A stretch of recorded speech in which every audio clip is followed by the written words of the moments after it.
So our topic is water pollution. What is water pollution?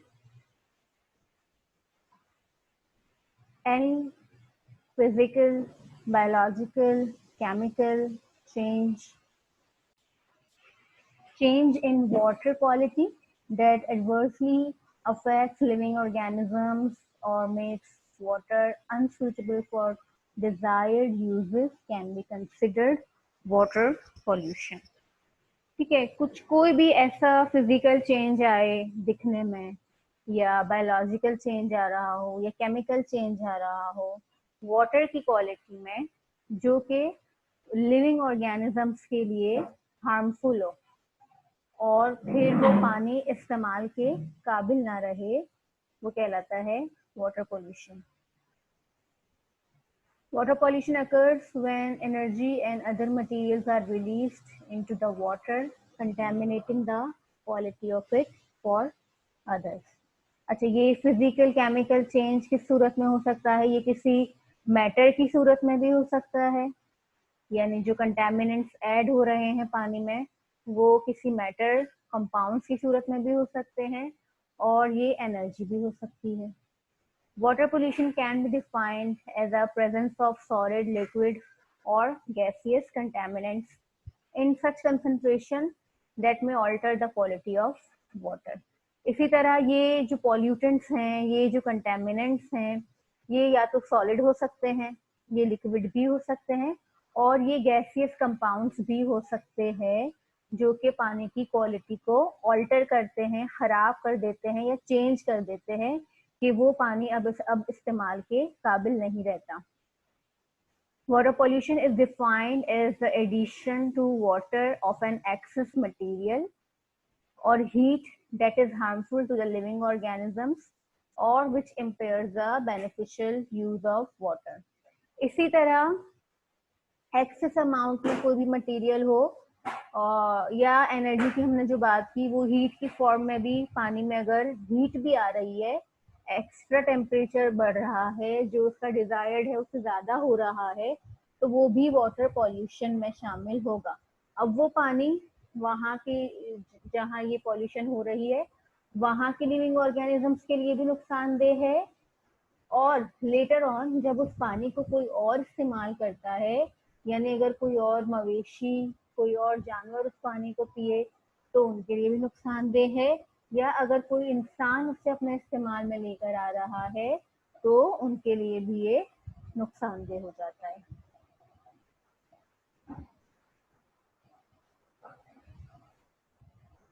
ठीक है, तो ये 4 तरह की डेफिनेशन आपके पास आ गई जो कि बताती है कि वाटर पॉल्यूशन क्या होता है.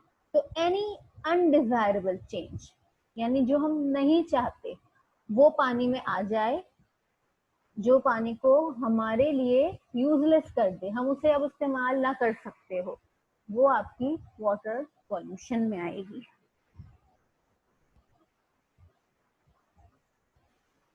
अच्छा, वाटर पोल्यूशन में टाइप देख लेते हैं. पानी आपके पास 2 तरह का है, तो पॉल्यूशन भी 2 तरह की होगी. एक है आपके पास सरफेस वाटर, जो आपका रिवर्स, लेक्स में है, पॉन्ड्स में है, स्ट्रीम्स में है, क्रीक्स में है, ओशियंस में है, ये सरफेस वाटर है. अनदर इज ग्राउंड वाटर, जो आपका जमीन के अंदर है, रॉक्स के अंदर है, एक्वाफर में है. तो वाटर पॉल्यूशन 2 तरह के पानियों में हो सकती है. एक सरफेस वाटर पॉल्यूशन कहलाएगी और another is ground water pollution.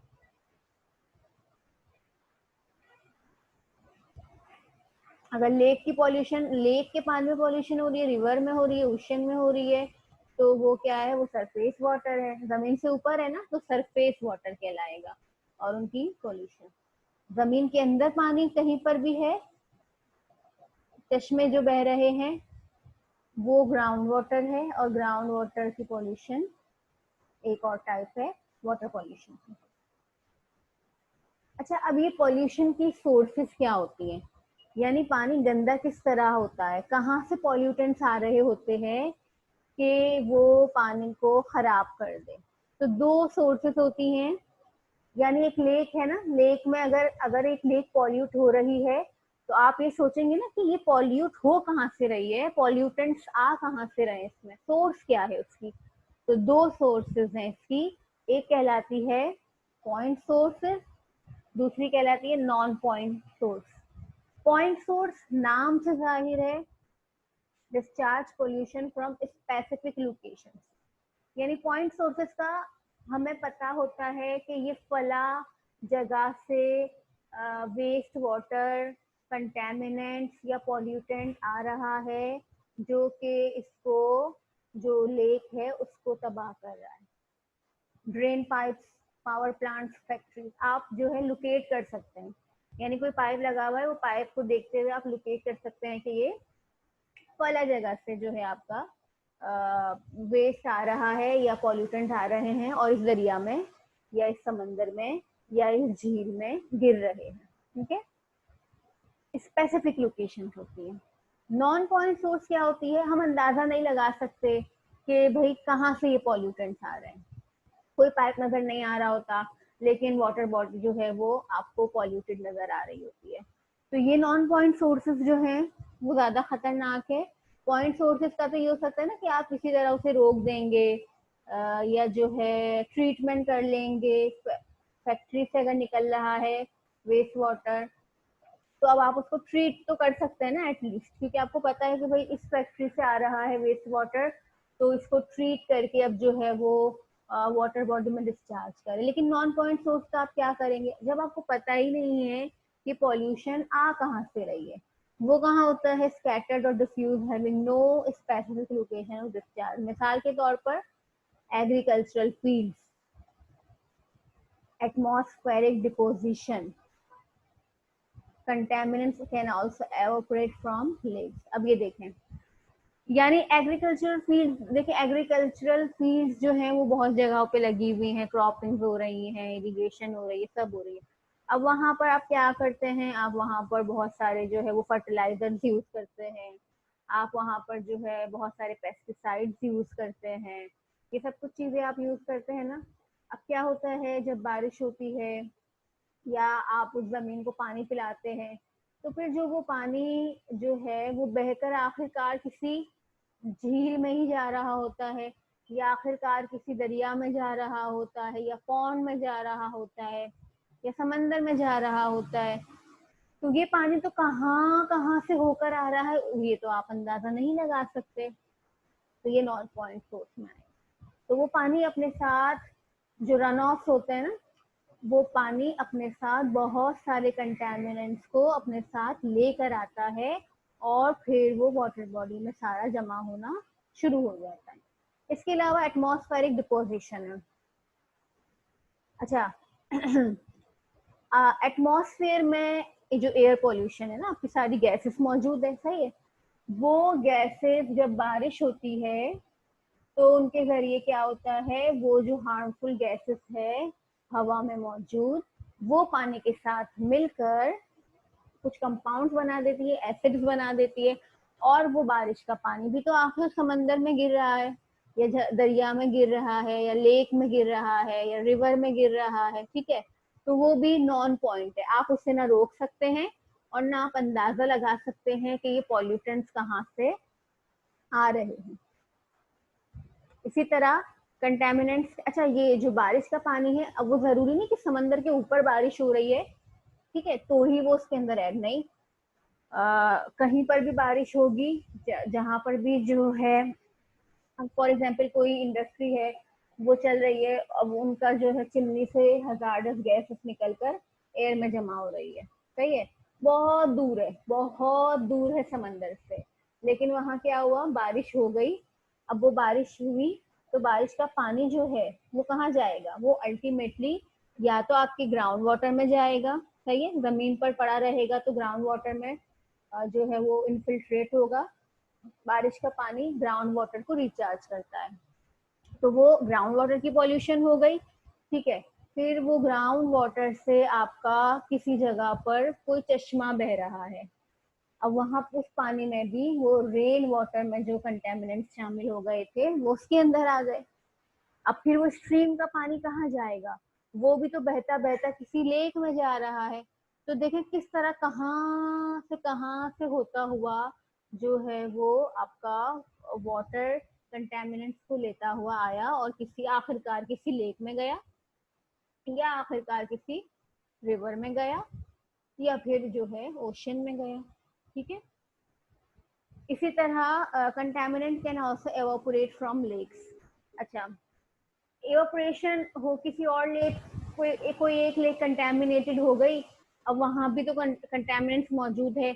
अब कंटेमिनेंट्स की वहां एवापोरेशन का प्रोसेस तो पानी में होता ही है।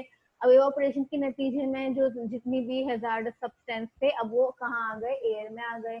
अब वो एयर के जरिए जो है वो दूसरी जगह पर चले गए और वो किसी और वाटर बॉडी को कंटेमिनेट किया। तो मतलब नॉन पॉइंट सोर्सेस तो कुछ भी हो सकती है, ना आप उसका अंदाजा लगा सकते हैं और ना आप उसे रोक सकते हैं। Types of water pollutants. अच्छा, अभी जो हम पॉल्यूटेंट्स की बात कर रहे हैं ना, ये इन कितनी टाइप्स है, किस तरह के होते हैं। सॉलिड लिक्विड गैस तो है, ठीक है। सॉलिड सॉलिड वाटर पॉल्यूटेंट्स भी होते हैं, लिक्विड भी होते हैं और गैसियस भी होते हैं। और इसके अलावा क्या हो सकते हैं, ऑर्गेनिक कंपाउंड भी हो सकते हैं, इनऑर्गेनिक भी हो सकते हैं, सस्पेंडेड सॉलिड्स एंड सेडिमेंट्स भी हो सकते हैं, रेडियो एक्टिव मटीरियल भी हो सकता है और हीट भी हो सकती है। ये तमाम टाइप्स हैं वाटर पॉल्यूटेंट्स की।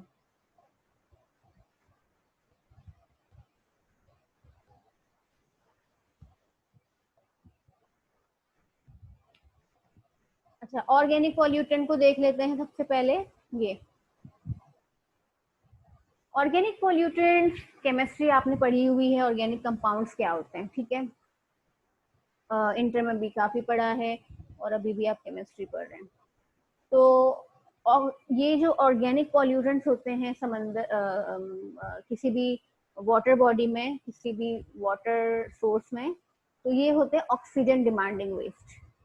ऑक्सीजन डिमांडिंग वेस्ट क्या होता है थोड़ा आगे चलकर मैं आपको बताऊंगी। इन ऑर्गेनिक कंपाउंड्स को ब्रेक करने के लिए ऑक्सीजन चाहिए होती है। ऑर्गेनिक कंपाउंड की जो डिग्रेडेशन है उसे खत्म करने के लिए क्या चाहिए होती है, ऑक्सीजन चाहिए होती है। तो ऑर्गेनिक पॉल्यूटेंट जो है वो ऑक्सीजन डिमांडिंग होते हैं। ये डिजीज कॉजिंग वेस्ट होते हैं। इनमें डिजीज करने की सलाहियत ऑर्गेनिक पॉल्यूटेंट्स में ज्यादा होती है, क्योंकि जहां कहीं भी ऑर्गेनिक पॉल्यूटेंट्स होंगे ना, वहां बैक्टीरिया जरूर होंगे, ठीक है। और बैक्टीरिया जो है माइक्रो ऑर्गेनिज्म से, दे लव ऑर्गेनिक कंपाउंड्स, उनका खाना है ऑर्गेनिक कंपाउंड, ठीक है। इसके अलावा सिंथेटिक ऑर्गेनिक कंपाउंड, लैब में भी आप ऑर्गेनिक कंपाउंड्स प्रिपेयर करते हैं, बनाते हैं खुद, वो भी हो सकते हैं ऑर्गेनिक कंपाउंड पॉल्यूटेंट्स में। एग्रीकल्चरल रन ऑफ, एग्रीकल्चर से जो आपका रन ऑफ आ रहा है उसके अंदर भी ऑर्गेनिक कंपाउंड्स मौजूद होंगे। Oil and grease, oil and grease तो है ही ऑर्गेनिक कंपाउंड, ठीक है। तो ये तमाम कंटेमिनेंट्स ऑर्गेनिक की कैटेगरी में आते हैं। ऑक्सीजन डिमांडिंग वेस्ट की सोर्सेस क्या है, नेचुरली देखें तो जो बॉक्स फॉर्म्स, लीफ हैं, वेजिटेशन है, पत्ते हैं, ये सारा ऑर्गेनिक की कैटेगरी में आता है, सही है। इसी तरह अगर ह्यूमंस का देखें तो जो आपका डोमेस्टिक वेस्ट है, एनिमल का वेस्ट है, या इंसानी वेस्ट जो है, एक्सक्रीशन जो है, आप ह्यूमन एक्सक्रीशन जो है, ये सब कुछ ऑर्गेनिक वेस्ट में आता है। पल्प एंड पेपर मिल्स जो हैं, यानी इंडस्ट्रीज जो हैं, उसमें meat packaging plants, food processing industry, ये तमाम वो जगह है जहाँ का वेस्ट वाटर जब निकल रहा होता है तो उसके अंदर ऑर्गेनिक कंपाउंड होते हैं और वो बहुत ज्यादा ऑक्सीजन डिमांडिंग वेस्ट होते हैं।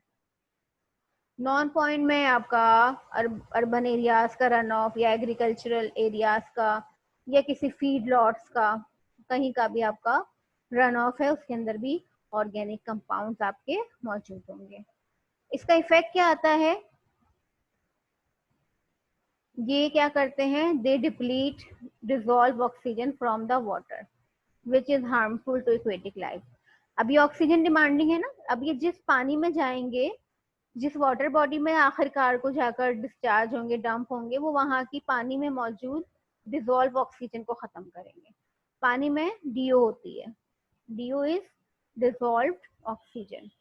पानी में डीओ होगी तो वहां पानी में जो एनिमल्स है ना, जैसे हमें हवा में ऑक्सीजन चाहिए होती है, हम उसके बगैर सांस नहीं ले सकते, इसी तरह पानी में जो ऑर्गेनिजम्स होते हैं, आपकी मरीन लाइफ, इक्वेटिक लाइफ जो होती है ना, जैसे फिशेज हैं, क्रैब्स हैं, श्रिम्प्स हैं, लार्जर फिशेज है, स्मॉलर फिशेज है, मगरमच्छ है, वेल्स हैं, ऑल ऑफ देम, इन सबको क्या चाहिए होता है? ऑक्सीजन चाहिए होता है। ऐसा नहीं कि ऑक्सीजन बगैर रह रहे हैं, लेकिन वो ऑक्सीजन पानी में होती है डिजोल्व फॉर्म में।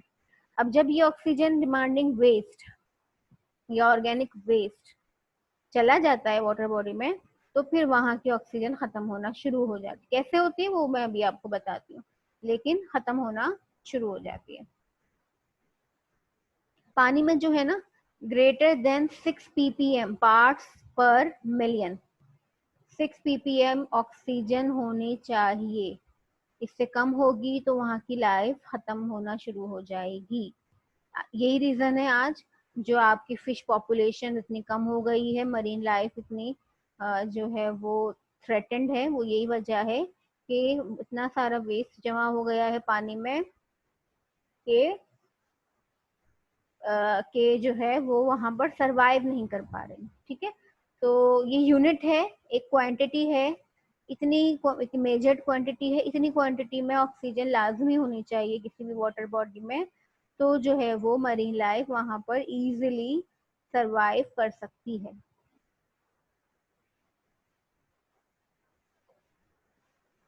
बीओडी क्या होता है? Biochemical oxygen demand. अब ये ऑक्सीजन का ताल्लुक किस चीज से है? ये जो डिजोल्व ऑक्सीजन का ताल्लुक है ना, वो बीओडी। अच्छा, बीओडी होता है amount of oxygen required for the microbial decomposition of organic matter present in water. अभी मैंने आपको बताया था जितना ऑर्गेनिक वाटर, जितना ऑर्गेनिक मैटर ज्यादा होगा वो उतना ही ऑक्सीजन डिमांडिंग होगा, पानी की ऑक्सीजन उसे चाहिए होगी। अब क्यों चाहिए होगी? क्योंकि जहां कहीं भी ऑर्गेनिक कंपाउंड्स आ जाते हैं, वहां माइक्रो ऑर्गेनिजम्स जो हैं वो खुद ब खुद पैदा हो जाते हैं। ठीक है, और माइक्रो ऑर्गेनिजम्स को जो है वो ऑर्गेनिक कंपाउंड्स को डीकम्पोज करने के लिए या खत्म करने के लिए या पानी को साफ करने के लिए या ऑर्गेनिक कंपाउंड को खाने के लिए या ऑर्गेनिक कंपाउंड को डिग्रेड करने के लिए उन्हें क्या चाहिए होती है? ऑक्सीजन चाहिए होती है। तो वो क्या करते हैं, उसी पानी में मौजूद जो डीओ होती है, डिजोल्व ऑक्सीजन होती है, उसको इस्तेमाल कर देते हैं और ऑर्गेनिक मैटर को खत्म करना शुरू करते हैं। इसी तरह ऑर्गेनिक मैटर तो खत्म होना शुरू हो जाता है, लेकिन वहां उस पानी की डीओ भी खत्म होना स्टूडेंट्स शुरू हो जाती है। तो फिर एक ऑक्सीजन सैग बनना शुरू हो जाता है। यानी ऑक्सीजन सैग से क्या मुराद है कि वो एरिया जहां पर ऑक्सीजन खत्म होना शुरू हो गई है और बीओडी बढ़ना शुरू हो गई है। डीओ और बीओडी, ये जो डीओ है ये डिजोल्व ऑक्सीजन, ये और बीओडी, इन दोनों का आपस में जो है वो इनवर्स रिलेशन है। डीओ जितनी ज्यादा होगी बीओडी उतनी कम होगी, बीओडी जितनी ज्यादा होगी डीओ उतनी कम होगी। अच्छा, करते क्या है माइक्रो ऑर्गेनिज्म? देखें, ये ऑर्गेनिक कंपाउंड है ना, ऑर्गेनिक पॉल्यूटेंट आ गया पानी में, अब उसको यूटिलाइज करेंगे माइक्रो ऑर्गेनिज्म। माइक्रो ऑर्गेनिजम्स को इस ऑर्गेनिक कंपाउंड को यूटिलाइज कैसे करेंगे? With the help of the oxygen. Oxygen की मदद से अब ये organic compound carbon dioxide water में कन्वर्ट हो जाएंगे। इन्हें चाहिए क्या होती है? ऑक्सीजन चाहिए होती है इस ऑर्गेनिक कंपाउंड को तोड़ने के लिए या खाने के लिए या डिकम्पोज करने के लिए। इसी तरह एरोबिक रेस्पिरेशन है, जब पानी की डीओ 6 ppm नहीं रही बल्कि 0 हो गई, बिल्कुल खत्म हो गई। तो अब क्या करेंगे, अब तो ऑक्सीजन बची नहीं पानी में, अब बैक्टीरिया क्या करेंगे, एनएरोबिक रेस्पिरेशन करेंगे। ऑर्गेनिक्स और सल्फर, मतलब सल्फर नहीं, ऑक्सीजन का कोई भी दूसरा कंपाउंड, ये तो मॉलिक्यूलर ऑक्सीजन थी ना, प्योर ऑक्सीजन थी। अब यहाँ पर वो ऑर्गेनिक्स को उसी वाटर में मौजूद दूसरी ऑक्सीजन मॉलिक्यूल्स, दूसरे ऑक्सीजन कंपाउंड की मदद से तोड़ेंगे। यहाँ प्रोडक्ट्स कुछ और होगी, यहाँ स्मेल ज्यादा प्रोड्यूस होगी, स्मेली, क्योंकि देखिए H2S बन रहा है। ठीक है, तो ये ऑक्सीजन, ये जितना ज्यादा होगा ऑर्गेनिक कंपाउंड, इतनी ज्यादा उसको ऑक्सीजन चाहिए होगी। ठीक है ना, ये जो आपके रिएक्टेंट्स हैं, ऑक्सीजन ऑर्गेनिक कंपाउंड जितना ज्यादा होगा, ऑक्सीजन उतनी ज्यादा चाहिए होगी इसको ब्रेक डाउन करने के लिए, और ऑक्सीजन जितनी ज्यादा चाहिए होगी उतनी बीओडी बढ़ेगी और डिमांड बढ़ेगी, बायोलॉजिकल ऑक्सीजन डिमांड बढ़ेगी। ये देखें, ये साफ सुथरा जोन है, यहाँ पर अच्छी अच्छी मछलियां है, सही है, यहाँ पर पानी की ऑक्सीजन सही है। फिर ये पॉइंट सोर्स है, कोई पॉइंट सोर्स है, कोई पाइप है, किसी इंडस्ट्री का पाइप है, फिर मिसाल के तौर पर, ठीक है। अब यहाँ से वेस्ट वाटर डंप होना शुरू हुआ, तो क्या होगा, ये डिकम्पोजिशन जोन है। अब यहाँ क्या होगा, बायोलॉजिकल ऑक्सीजन डिमांड यहाँ पर देखें कम थी, ये व्हाइट लाइन को देखें, और डिजोल्व ऑक्सीजन बिल्कुल भरपूर थी, पूरी थी। अब क्या होगा, डिजोल्व ऑक्सीजन, क्योंकि यहाँ वेस्ट वाटर एंटर हो गया, ऑर्गेनिक कंपाउंड्स एंटर हो गए, तो अब ये जो है वेस्ट वाटर की वजह से या ऑर्गेनिक पॉल्यूटेंट्स की वजह से डिजोल्व ऑक्सीजन डीओ कम कम कम कम कम कम और कम होती जा रही है, और बायोलॉजिकल ऑक्सीजन डिमांड एकदम ये देखें शूट कर गई। जैसे ही पाइप से पॉल्यूटेंट एंटर हुए, उसकी माइक्रो बीओडी शूट कर गई, और ये जो एक सैग बन रहा है ये कहला रहा है ऑक्सीजन सैग। फिर यहाँ पर देखें, यहाँ पर गंदगी गंदगी, कोई फिशेस नजर नहीं आ रही ना आपको, फिश एब्सेंट है यहाँ पर। अब अच्छी जो है वो मरीन लाइफ नहीं मिलेगी आपको, इसी तरह की मॉस्किटो लार्वा और वॉर्म्स और इस तरह की चीजें मिलेंगी जिनको ऑक्सीजन नहीं चाहिए होती है या कम चाहिए होती है। ठीक है, साफ सुथरी फिशेस तो यहाँ से या तो माइग्रेट कर जाएगी या मर जाएंगी, ऑक्सीजन नहीं होगी तो। फिर पानी जैसे जैसे आगे जाएगा, क्योंकि ऑर्गेनिक कंपाउंड को खाया जा चुका है, माइक्रो ऑर्गेनिज्म उनको खत्म कर चुके हैं, तो बहुत टाइम बाद और बहुत दूर जाकर, पानी में बहुत दूर जाकर अब दोबारा जो है ऑक्सीजन बढ़ना शुरू हो जाएगी और बीओडी खत्म होना शुरू हो जाएगी, और फिशेस दोबारा इस पानी में मौजूद होंगी, क्योंकि इस पानी में जो है डिजोल्व ऑक्सीजन ज्यादा है, 2 to 5 और 5 to 10 ppm parts per million. ठीक है,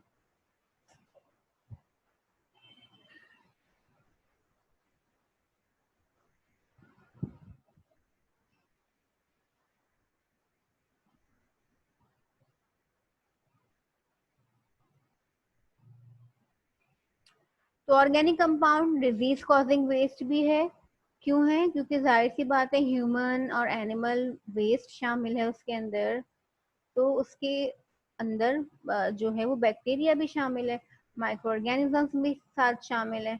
तो वो वाला जो वेस्ट है जब वो पानी में एंटर हो जाएगा विदाउट ट्रीटमेंट, ऐसे का ऐसा जो है गली मोहल्लों से पानी वॉशरूम का निकल के जा रहा है सारा, तो फिर वो अगर पानी में मिल रहा है तो उससे typhoid, cholera, dysentery, enteritis, polio, hepatitis, ये सब कुछ होने के चांसेस होते हैं।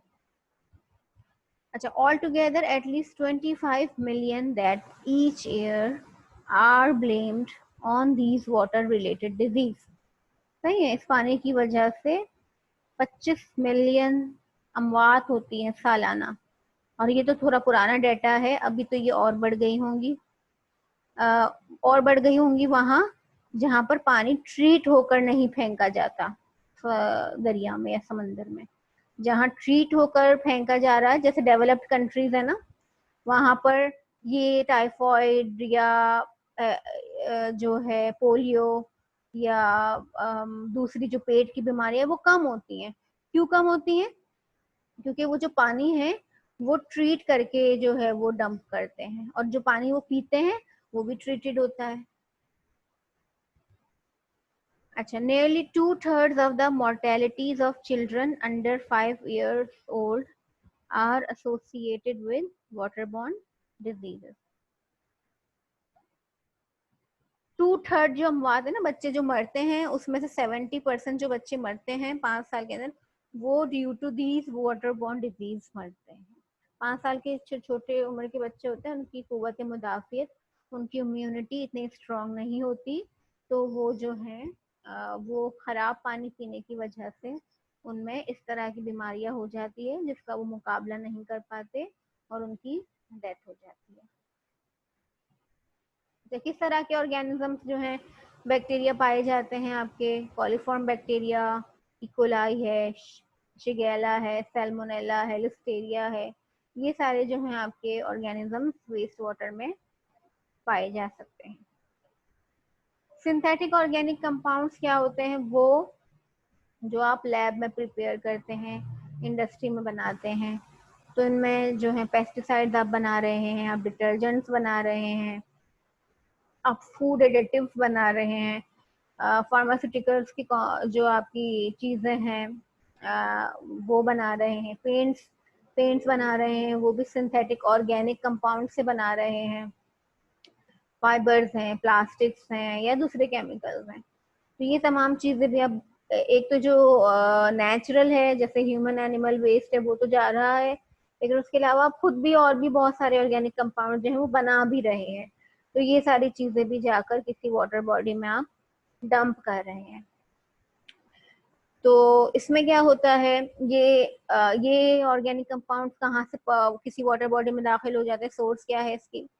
ट्रांसपोर्टेशन जब आप कर रहे होते हैं, एक जगह से दूसरी जगह पहुंचा रहे होते हैं, तो उसके नतीजे में वो है जो कहीं पर एक्सीडेंट हो गया या कुछ हो गया, तो उसके नतीजे में वो सारे प्रोडक्ट्स किसी पानी में चले जाते हैं, या फिर जो इंडस्ट्रीज का वेस्ट वाटर निकल के जा रहा है वो भी तो किसी जगह पे जाके डंप ही हो रहा है, तो उसके अंदर भी चले जाते हैं। इनके इफेक्ट्स क्या हैं?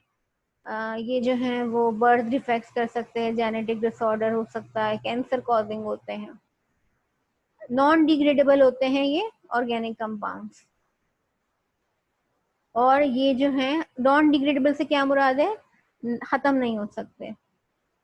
जैसे प्लास्टिक है ना, प्लास्टिक नॉन डिग्रेडेबल है, आज अगर कहीं पर प्लास्टिक फेंक दो तो 100 साल बाद भी जो है वो प्लास्टिक जो है रहेगा, खत्म नहीं होगा। इसके बरक्स अगर आप कोई नेचुरल चीज, कोई खाने की चीज फेंक दो तो कुछ दिनों में ही डिग्रेड होना शुरू हो जाएगी। इंसानी जिस्म जो है वो जब दफनाया जाता है तो वो खत्म हो जाता है कुछ सालों बाद, सही है, कुछ अरसे बाद, लेकिन जो सिंथेटिक ऑर्गेनिक कंपाउंड्स होते हैं वो डिग्रेड नहीं होते। These are non degradable compounds. ये वाले नॉन डिग्रेडेबल कंपाउंड्स जो हैं वो, उनको बैक्टीरिया भी डिग्रेड नहीं कर सकता, कोई डिग्रेड नहीं कर सकता। बहुत टाइम बाद कुछ हद तक उनमें कमी हो जाती है, लेकिन कंप्लीटली वो खत्म नहीं होते। तो जो ये नॉन डिग्रेडेबल कंपाउंड्स हैं, फिर ये क्या करते हैं, अगर एक दफा मिसाल के तौर पर किसी पानी में किसी लेक में आ गए, मिसाल के तौर पर, ये चले लेक छोड़े, किसी समंदर में आ गए, अब समंदर में ये नॉन डिग्रेडेबल कंपाउंड आ गए, अब वहां पर फिशेज हैं, अब फिशेज ने जब उनको उस पानी में ही रह रही है ना फिश, उसी पॉल्यूटेड वाटर में रह रही है, तो वो क्या होगा, वो नॉन डिग्रेडेबल कंपाउंड जो है आपका वो फिशेस ने कंज्यूम कर लिया, तो अब वो फिशेस की बॉडी में आ गया, ठीक है, वो क्या हुआ, फिशेस की बॉडी में एक्यूमुलेट हो गया। ये टर्म कहलाती है बायो एक्यूमुलेशन। फिश की बॉडी में आ गया, मिसाल के तौर पर ये कंपाउंड है डीडीटी। डीडीटी एक सिंथेटिक ऑर्गेनिक कंपाउंड है, और ये समंदर में आ गया, फिशेस ने इसे कंज्यूम कर लिया, बायो एक्यूमुलेट उनकी बॉडी में हो गया। अब जब वो फिशेस को कोई ह्यूमन कंज्यूम करेगा, कोई इंसान खाएगा या कोई बर्ड खाएगी, उस फिश को कोई बर्ड खाएगी, तो क्या होगा, वो डीडीटी उसमें चला गया। फिर उसको अगर कोई और एनिमल कंज्यूम कर रहा है उस बर्ड को, तो फिर वो उसके अंदर चला गया। तो इस तरह देखिए, नॉन डिग्रेडेबल कंपाउंड खत्म नहीं होते, बल्कि वो एक बॉडी से दूसरी बॉडी में मूव करते रहते हैं। और आप डायरेक्ट तो नहीं खा रहे, किसी डीडीटी को आप डायरेक्ट खुद से खाएंगे? कभी नहीं खाएंगे। लेकिन आप एक फिश खा सकते हैं ऐसी जिसके अंदर डीडीटी मौजूद हो, और ये कर सकता है बर्थ डिफेक्ट्स, जेनेटिक डिसऑर्डर्स और कैंसर एंड एक्सेट्रा। ठीक है, तो ये प्रोसेस बायोमैग्निफिकेशन कहलाता है। नॉन डिग्रेडेबल कंपाउंड्स का किसी बॉडी में कंसंट्रेशन में बढ़ते जाना बायोमैग्निफिकेशन कहलाता है। एग्रीकल्चरल रन ऑफ में आपके पास जो है आप डिफरेंट फर्टिलाइजर्स यूज कर रहे हैं, फॉस्फोरस, नाइट्रेट बेस्ड जो है आप फर्टिलाइजर्स यूज कर रहे हैं। फिर आप जो है पेस्टिसाइड्स भी यूज कर रहे होते हैं ताकि जो है वहां पर आप पेस्ट कंट्रोल किया जा सके, आपकी जो फसलें हैं उनको नुकसान ना हो। तो उसके लिए आप क्या करते हैं, डिफरेंट केमिकल्स यूज करते हैं, वो ऑर्गेनिक इन नेचर होते हैं। फिर क्या होता है कि जब रन ऑफ होता है, जब बारिश होंगी, तो फिर क्या होगा, वो पानी वहां से उन फॉस्फोरस और नाइट्रेट कंपाउंड्स को या पेस्टिसाइड्स को या फर्टिलाइजर्स को लेकर चला जाएगा, और जाएगा कहाँ, किसी वाटर बॉडी में। अब जब वो वहाँ किसी लेक में जा रहा है, तो ये फॉस्फोरस और नाइट्रेट कंपाउंड ये क्या करेंगे, उस वाटर बॉडी में यूट्रोफिकेशन करेंगे। यूट्रोफिकेशन क्या होती है, process of increasing nutrients levels and biological productivity. Eutrophication का स्टूडेंट प्रोसेस ये होता है कि जहाँ कहीं भी फॉस्फोरस और नाइट्रेट कंपाउंड्स आ गए ना, तो वहां पर क्या होगा, एलजी की ग्रोथ हो जाएगी। एलजी ग्रो करना शुरू कर देगा उस पानी में, झाड़ियाँ एलजी आ जाएंगी। ठीक है, अच्छा देखें, कहीं पर आप देखें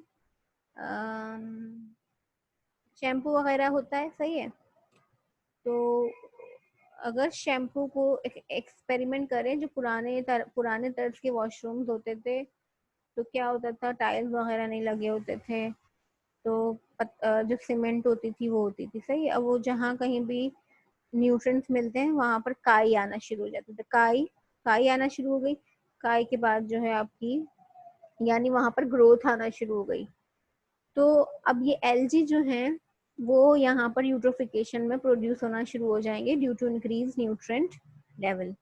अब ये एलजी पानी में जब आ जाते हैं, तो पानी के ऊपर कब्जा कर लेते हैं, सनलाइट को भी ब्लॉक कर लेते हैं, और जो है अगर सनलाइट ही नहीं होगी तो जो नीचे समुद्री या एक्वेटिक प्लांट्स होंगे वो मरना शुरू हो जाएंगे। सनलाइट चाहिए होती है ना, तो वो मरना शुरू हो जाएंगे। इसी इसी तरह जब उन प्लांट्स की डेथ कॉज होगी, तो फिर क्या होगा, प्लांट्स जो है ऑर्गेनिक होते हैं, तो वहां पर अब एलजी की भी डेथ होना शुरू होगी और प्लांट्स की भी डेथ होना शुरू हो जाएगी।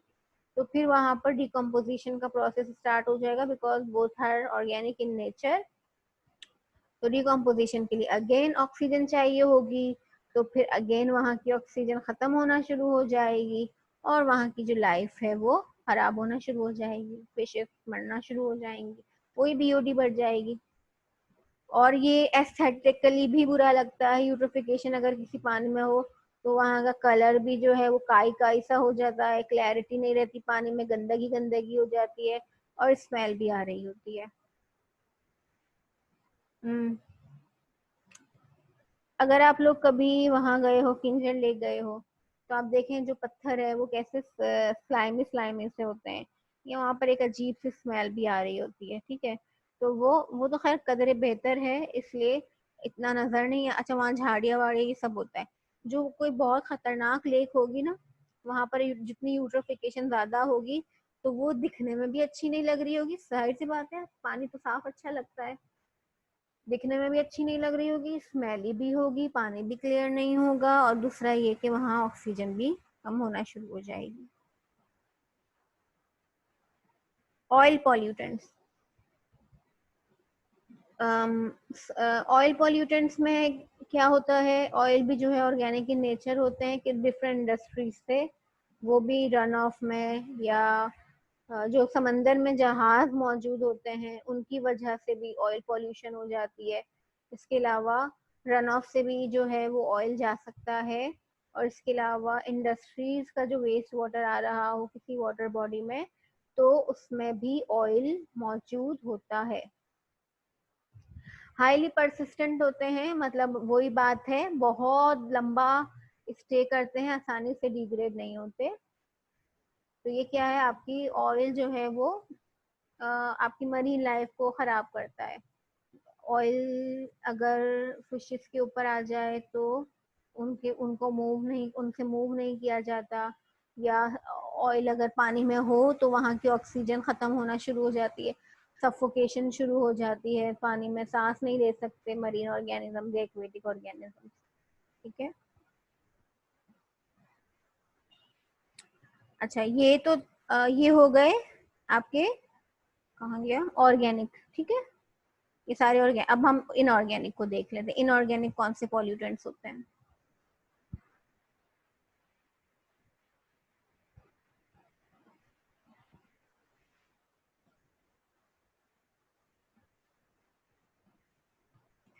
इनऑर्गेनिक में आपके नॉन मेटेलिक सॉल्ट्स शामिल हैं,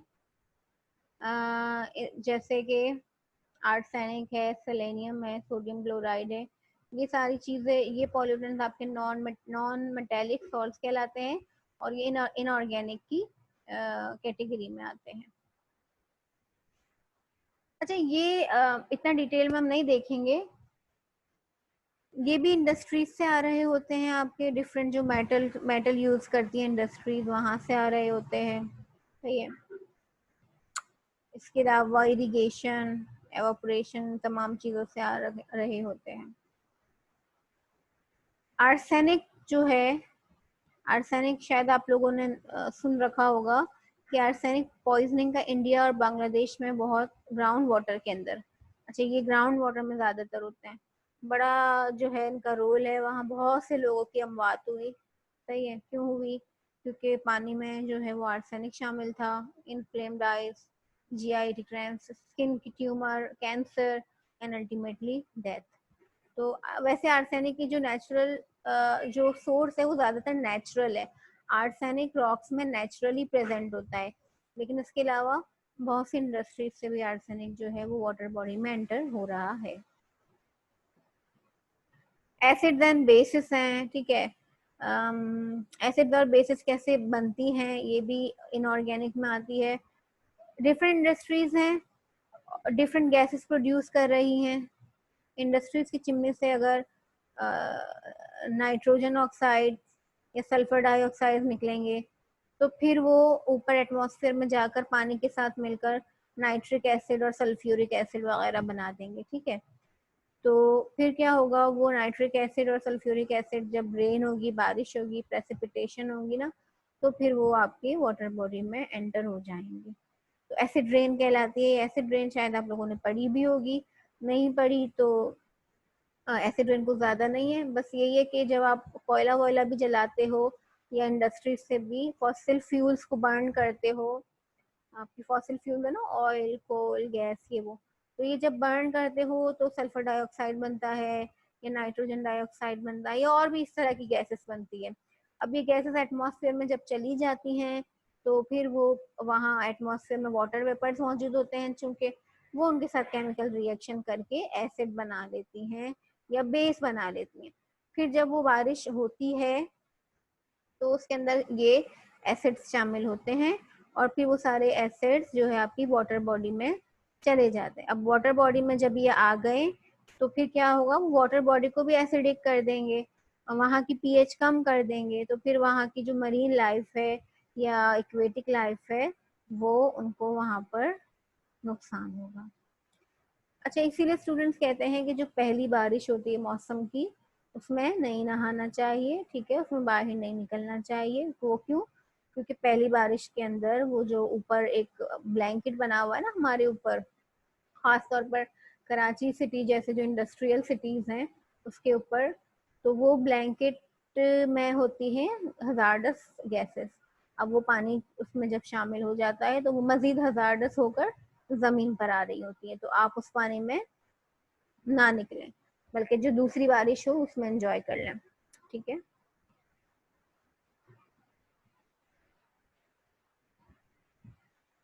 इसके अलावा आपके होते हैं suspended materials and sediments. Suspended material और सेडिमेंट्स आर सॉलिड जो है पॉल्यूटेंट्स हैं। ठीक है, ये जैसे एसिड रेन वगैरह तो लिक्विड हो गई, इसके अलावा डिफरेंट गैसेस हो गई। और अब सॉलिड मटेरियल की बात करें तो ये जो है सेडिमेंट्स आ रहे होते हैं इसमें डिफरेंट। तो सोर्स क्या है?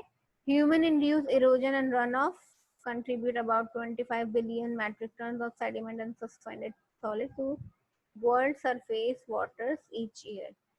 अभी जो रन ऑफ आ रहा होता है ना, उसमें सिर्फ केमिकल्स नहीं होते, उसके अंदर आपके पत्थर, सेडिमेंट्स, मिट्टी, ये सब कुछ भी शामिल होता है। तो वो भी जाकर किसी रिवर में जाकर गिरता है और वहां पर क्या डिफरेंट मसाइल क्रिएट करता है, रिवर में, लेक में, एक्सेट्रा।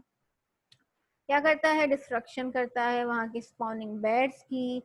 सिल्टेशन से मुराद ये है कि पानी में जो है सेडिमेंट्स पाइल अप होना शुरू हो जाते हैं, जमा होना शुरू हो जाते हैं, तो एक ये प्रॉब्लम भी हो जाती है। इसके अलावा जो है चूंकि ये सस्पेंडेड मटेरियल है और मिट्टी है, सही है, तो इस मिट्टी के साथ क्या है, रास्ते में ही और भी डिफरेंट पॉल्यूटेंट्स अढेर होकर चिपक कर उसके साथ आना शुरू हो जाते हैं। तो उस मिट्टी में माइक्रो ऑर्गेनिजम्स या और केमिकल भी मिल जाते हैं, शामिल हो जाते हैं। मिट्टी जमा होती रहेगी तो क्या होगा, लाइट जो है, वाटर की क्लैरिटी खत्म हो जाएगी ना, सफा, वो जो साफ सुथरा नजर आ रहा है वो अब साफ सुथरा नजर नहीं आएगा। तो उसमें जो है वो सनलाइट की पेनिट्रेशन भी मुश्किल होगी, तो वहाँ की ऑक्सीजन जो है वो भी खत्म होगी। सनलाइट ब्लॉक होगी तो वहाँ के प्लांट्स भी मुतासर होंगे। और चूंकि सस्पेंडेड मटेरियल एंड सेडिमेंट्स में ऑर्गेनिक कंपाउंड्स भी शामिल होंगे, तो फिर क्या होगा, बीओडी बढ़ेगी, क्योंकि वहां फिर माइक्रो ऑर्गेनिजम्स आ जाएंगे और वो उसे डिकम्पोज करना शुरू कर देंगे।